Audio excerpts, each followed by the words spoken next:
Good afternoon and welcome to our TV show featuring documentaries revealing the realities behind myths using research and scholarship. I'm your host Ergun Kurlukovalı and I will be with you every Sunday at 4 p.m. Eastern Standard Time. You're welcome to send me your feedback at mythsandrealities.com. Armenian Confession series started with episode 50, where Boghos Nubar Pasha's letters to French government in 1918 and London Times in 1919 revealed that, and I quote, "The Armenians have been, since the beginning of the war, de facto belligerents, as they have fought alongside the Allies on all fronts," unquote. Then in episodes 51 and 52, another major Armenian confession was explored, that of the first Prime Minister of Armenia, in the book called The Armenian Revolutionary Federation Has Nothing to Do Anymore, the Manifesto of Hovannes Katchznouni. In this book, Katchaznouni described how the Armenians had created a dense atmosphere of illusion in their minds and lost their sense of reality. He confessed that, I quote, "the struggle that had begun decades ago against the Turkish government brought about the deportation of the Armenian people in Turkey," unquote. None of the leaders attempted to lay the blame on the temporary resettlement or Tereset order of May 27, 1915, on the fallacy of the systematic extermination by the Ottoman government. Katchaznouni's 1923 conclusion was supported by Louise Nalbandian's 1963 book, The Armenian Revolutionary Movement, pages 67 to 89. The Zeytun Rebellion of 1862 was the beginning of the massive uprisings. After establishing many secret societies, staging hundreds of bloody uprisings, and finally joining the invading enemy armies, Armenians sealed their own fate. Turks only reacted to defend their home. In episode 54, the third massive confession was disclosed, the one by the Armenian author Kapriel Serope Papazian in his book Patriotism Perverted.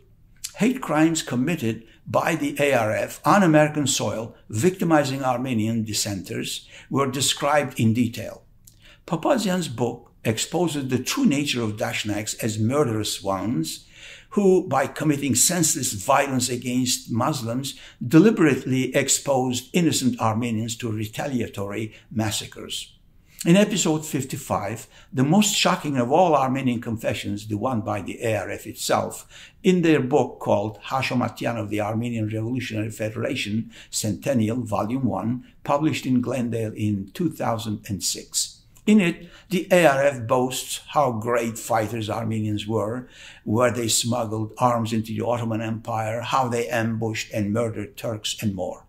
A far cry from the poor starving Armenians cliché that the 1915 crowds and the Western media relentlessly promote, isn't it? Even the title is a dead giveaway, Epic Battles. Doesn't the official Armenian narrative dictate that the Turks systematically exterminated all unarmed, non-combatant, loyal, innocent Armenians? So where did these armed combatants waging epic battles come from? This alone shows that there is another side to this Armenian-Turkish conflict that went untold. And ironically, ARF itself is doing the telling now. This book is dedicated to the Armenian youth with fighting words. Can this explain why Armenian terrorists in the past 50 years have been mostly impressionable young men?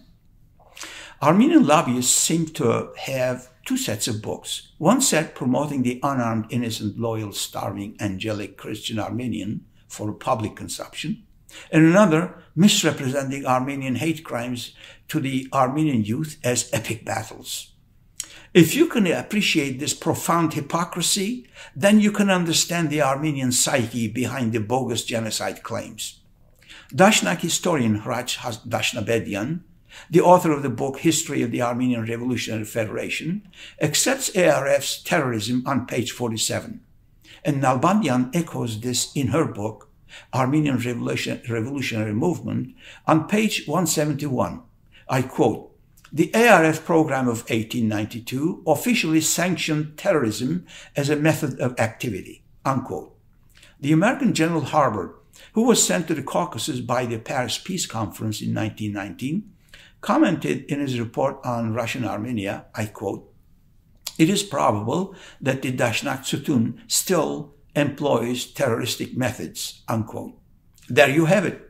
Dashnak and non-Dashnak Armenian historians, as well as official Armenian observers, they're all saying the same thing, that ARF is a terrorist organization.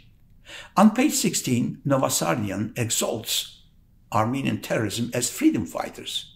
Former President Ronald Reagan, in his 1986 radio address to the nation, provides a good answer to this glorification. I quote, "Freedom fighters do not need to terrorize a population into submission," unquote. In episode 57, we reviewed ARF dissemination of ideology, military preparations, terrorist attacks, First World Congress in 1892 in Tiflis, its objectives, ways and means, arms transporting groups, and violent raids on Turks between the years 1890 and 1896. On page 34, we are given the biographies and photos of ARF leaders. On page 36, arms transporting routes. On page 39, more ARF terrorist bios, along with maps of Turkish targets hit. On page 41, we see a map of ARF's acts of terror from 1896 to 1898.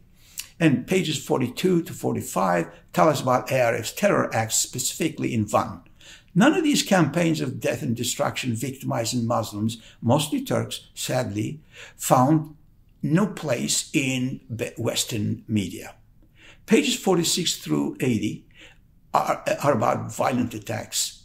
The one on Ottoman Bank.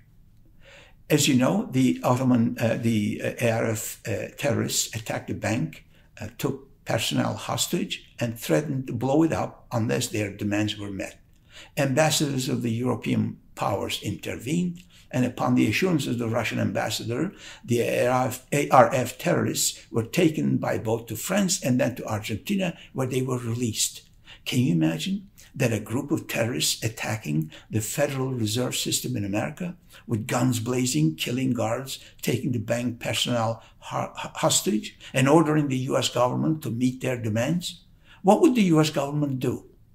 One terrorist in the raiding ARF gang, namely Garegin Pasdermadjian, who played a major role in the bank raids, needs special attention.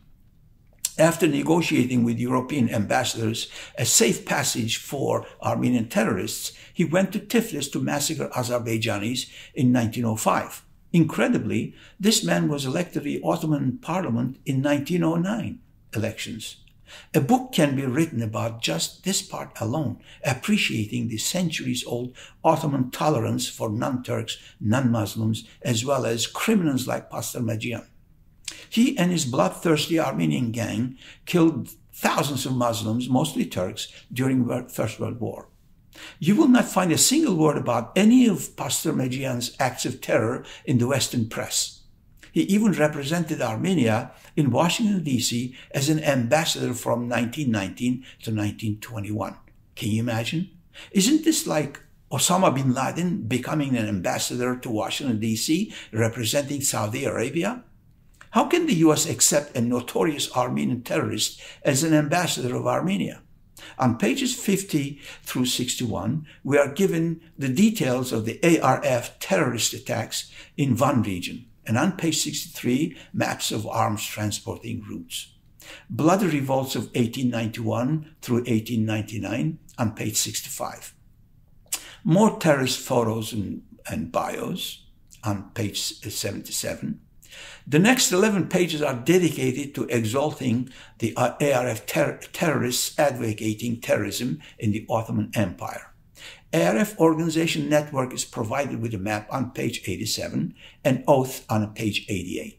ARF's acts of terror in 1919 and so on are all in a map and also provided.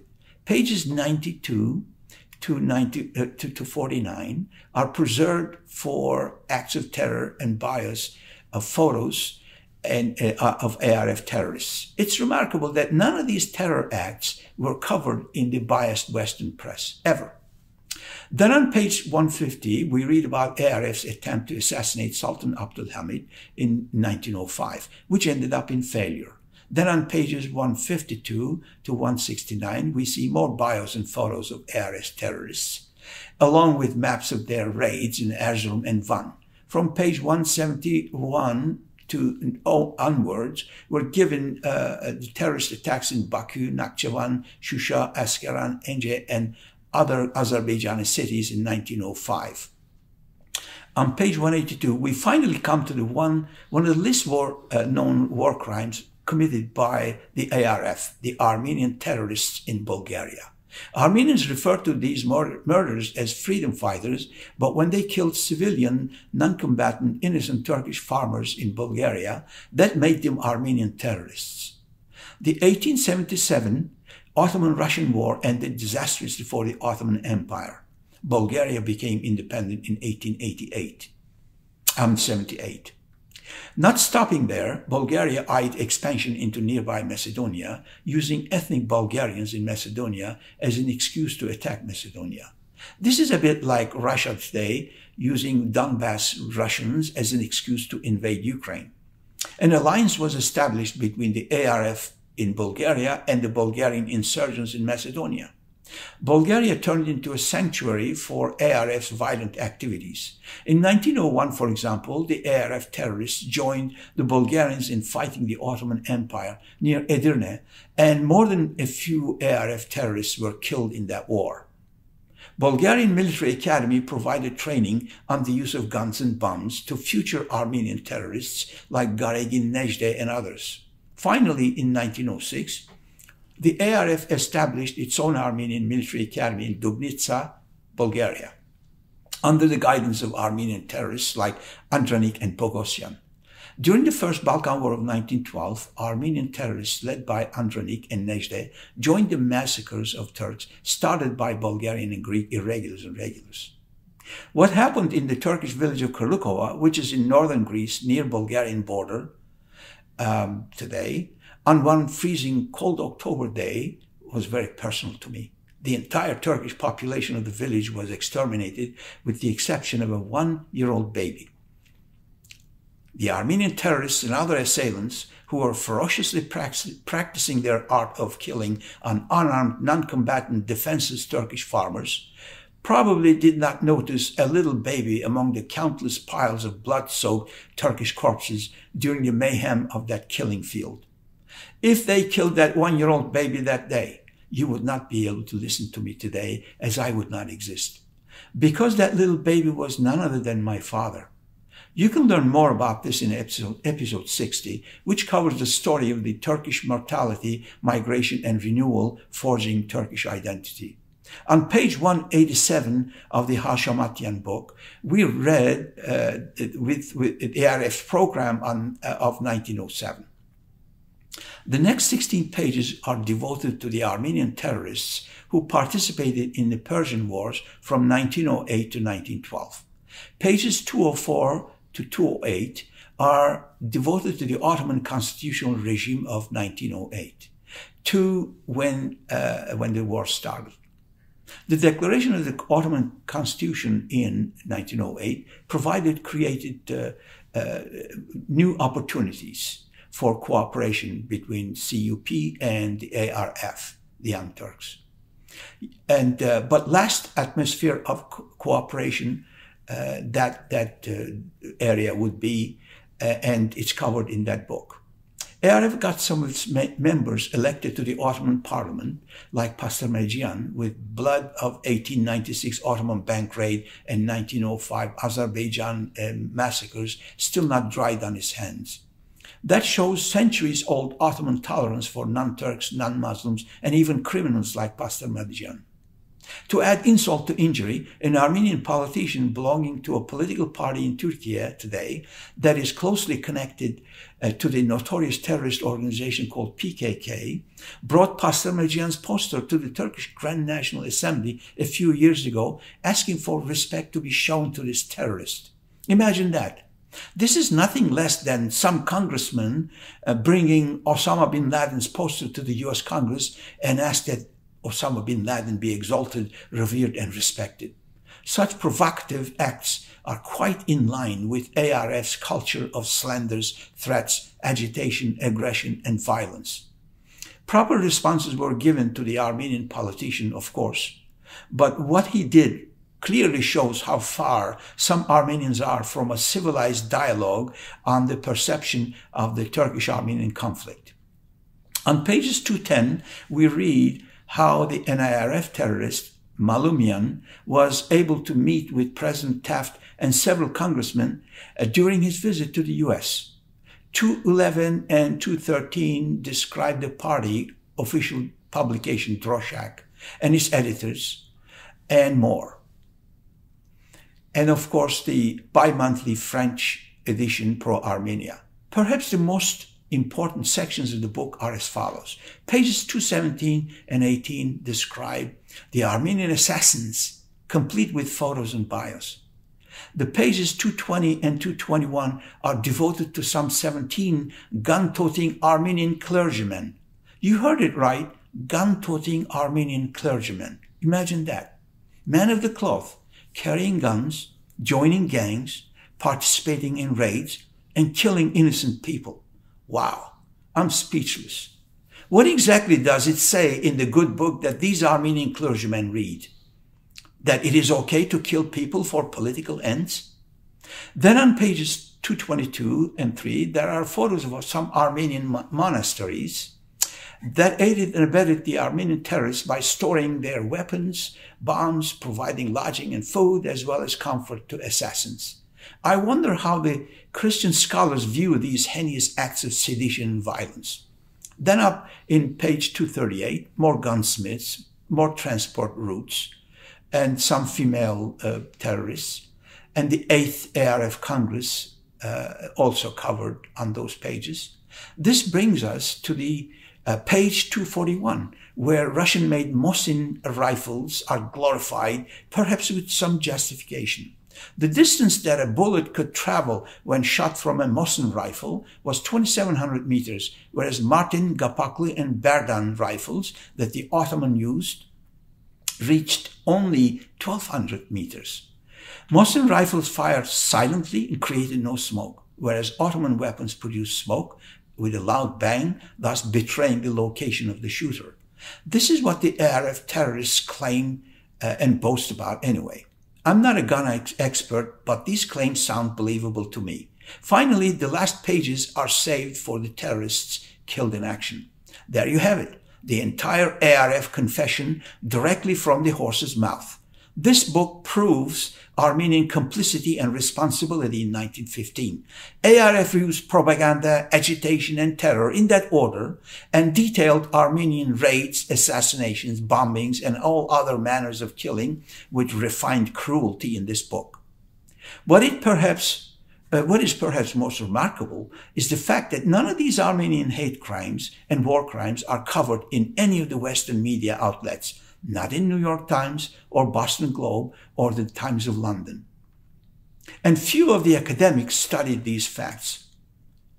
Even fewer dared to discuss them in panels. Almost no politician referred to these Armenian hate crimes and war crimes. In short, the Turkish-Armenian conflict is hopelessly misrepresented in America in a totally lopsided manner, where half the story is totally ignored and the remaining half embellished and falsified.